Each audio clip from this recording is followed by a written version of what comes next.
sentence.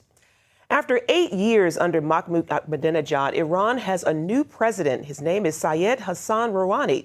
But who is he? And does he represent the change the West hopes for? Here's Chris Mitchell from Jerusalem. Iran's new leader is Western educated, speaks 6 languages, with a long resume in Iran's Islamic Revolution.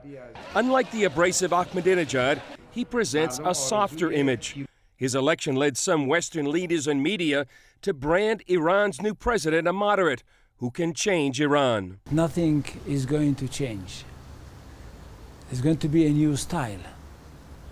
There's going to be an Oriental bazaar. Hebrew University professor Moshe Sharon says Rouhani differs from Ahmadinejad in style, but not in substance. You should expect in the coming few months some kind of an overtures by this nice-looking man. He's got a fatherly face, speaks the right language, speaks the language which he knows that the West wants to hear, while exactly continuing with the plan of Iran to enrich uranium. He's a clergy, as I said. He's Hujjatul Islam wal Muslimin, which is a high degree of clergy, not Ayatollah, but pretty high in the ranks of Shiite Islam. Iranian expert Tamar Gindan says a cartoon posted on Facebook shows the essence of Rouhani's election, where he's shown painting a beautiful Iranian missile. It looks much better, but it's still a missile.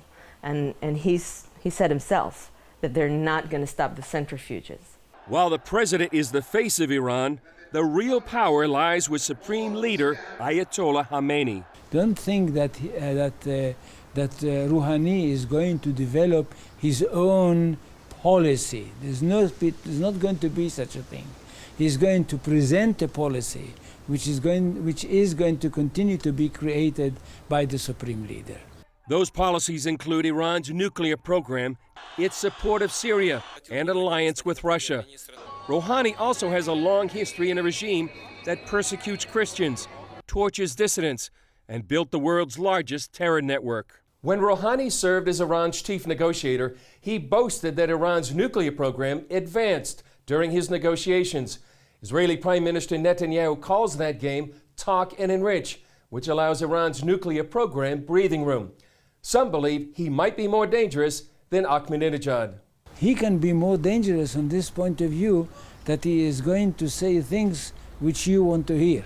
Sharon warns the West might be headed to an unfamiliar Oriental bazaar. Everybody who was in Oriental bazaar and know the negotiations in Oriental bazaar knows that there are certain rules. Unfortunately, the West doesn't know the rules. While the West takes stock of Iran's new president, both Gindan and Sharon say the centrifuges will keep spinning, while Iran draws closer to a nuclear bomb. The danger is that because he's nicer, he can buy more time. And then it might be too late. Chris Mitchell, CBN News, Jerusalem.